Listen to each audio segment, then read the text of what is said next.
Au nom du Père et du Fils et du Saint-Esprit. Amen. Lecture du livre des Actes des Apôtres, chapitre 8, des versets 26 à 40. L'ange du Seigneur adressa la parole à Philippe. « Mets-toi en marche vers le midi. Prends la route qui descend de Jérusalem à Gaza. Elle est déserte. » Et Philippe se mit en marche. Or, un Éthiopien, un eunuque, haut fonctionnaire de Candace, reine d'Éthiopie, administrateur de tous ses trésors, était venu à Jérusalem pour adorer Dieu. Il en revenait assis dans son char et lisait le prophète Isaïe.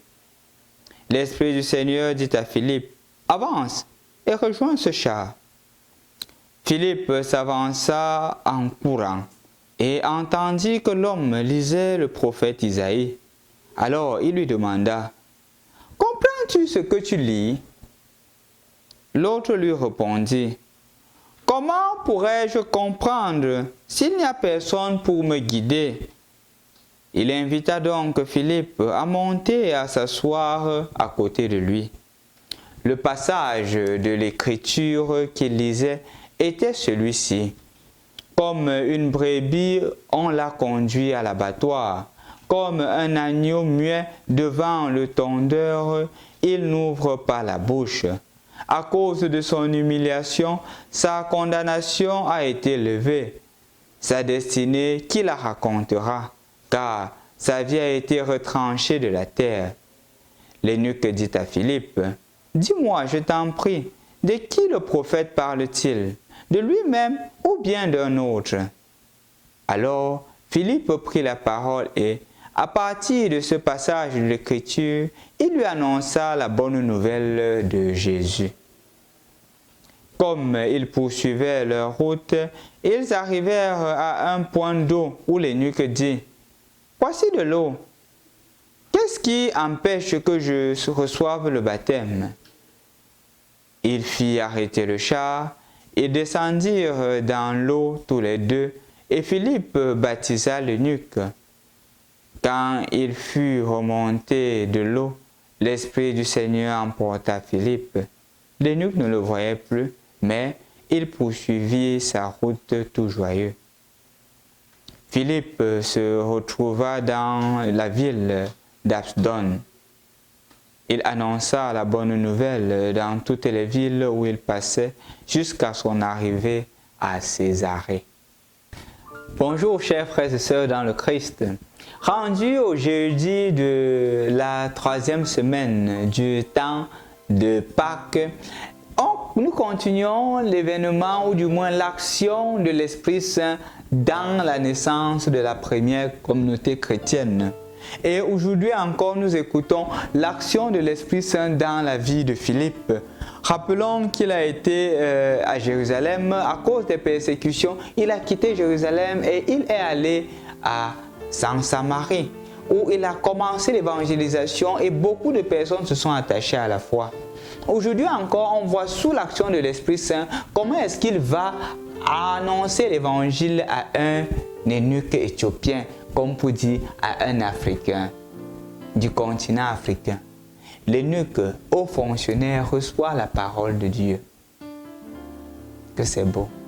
Que c'est beau cette action de la difficulté qui s'est d'abord présentée et que le Seigneur est capable de la transformer en quelque chose de beau, en moyen d'évangélisation, en canal à travers lequel les gens sont capables de connaître Jésus l'aimé et de lui demeurer fidèle. En effet, on le voit dans l'évangile d'aujourd'hui. Le haut fonctionnaire n'arrive pas à comprendre. Philippe avance, il approche sous l'action de l'Esprit Saint le haut fonctionnaire éthiopien et il lui annonce la parole. Mon frère, ma soeur, je voudrais ouvrir une parenthèse. Le baptême que nous avons reçu ne fait pas de nous des personnes timides. Au contraire, ce baptême-là fait de nous des personnes capables d'annoncer Jésus. Et de la même manière que le Seigneur appelle Philippe, l'envoie en mission, le Seigneur, toi aussi, t'appelle chaque fois.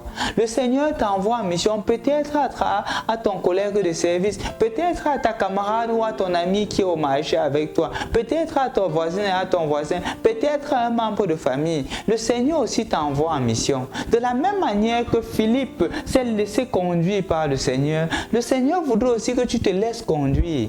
Combien d'entre nous, chers frères et sœurs dans le Christ, avons honte de proclamer notre foi?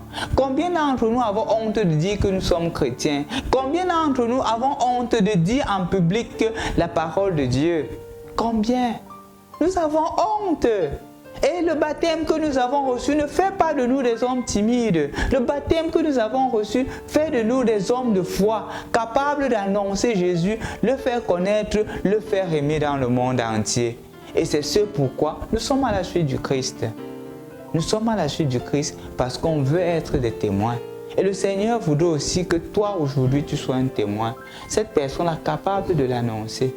Peut-être tu vois une situation difficile dans ton quartier. Peut-être tu vois cette maman-là qui a perdu ses enfants. Peut-être tu vois ce monsieur qui a perdu son épouse. Peut-être tu vois cette épouse-là qui a perdu son mari. Le Seigneur t'envoie vers elle. Le Seigneur t'envoie vers lui. Le Seigneur t'envoie vers eux pour leur dire, le Seigneur est toujours présent. Le Seigneur est toujours présent. Et c'est ce que le Seigneur voudrait que tu fasses aujourd'hui. Sois aussi un autre Philippe, capable de le faire connaître. Capable de le faire connaître dans la réalité concrète. Je voudrais conclure à travers ceci. Parfois, quand on écoute la situation de la première communauté chrétienne, on a l'impression que tout est allé de soi. Mais je vais un peu vous raconter comment est-ce que l'évangélisation s'est faite. Ce n'était pas d'abord, ou du moins seulement à travers la parole, c'était aussi à travers une vie authentique. Puisque les Juifs étaient des commerçants, ils se déplaçaient de village en village quand les persécutions se produisaient et ils vendaient leurs marchandises pour survivre. Et justement, leur spécificité, c'était qu'ils étaient honnêtes dans leur affaire. Quand par exemple, ils vendaient, ils ne prenaient pas en plus. Quand il y avait le surplus, ils donnaient le reste. Quand les gens volaient, eux, ils ne volaient pas. Ton argent tombait, ils te donnaient. Et c'est comme ça que les gens disaient que, mais comment est-ce que tout le monde vole? Toi, tu es différent. Et c'est là qu'ils disaient, parce que je suis chrétien. Et c'est comme ça que les conversions se produisaient. Parce qu'ils avaient aussi une vie authentique.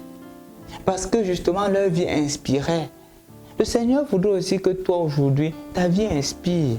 Que les gens soient aussi capables de dire, mais pourquoi tu ne fais pas comme les autres? Pourquoi tu n'es pas malhonnête comme les autres? Pourquoi tu n'es pas voleur comme les autres? Pourquoi tu vis une vie chaste différente des autres? Et tu seras capable de dire, parce que je suis chrétien, parce que je suis chrétienne. Et là, les conversions se produiront. Au nom du Père et du Fils et du Saint-Esprit. Amen.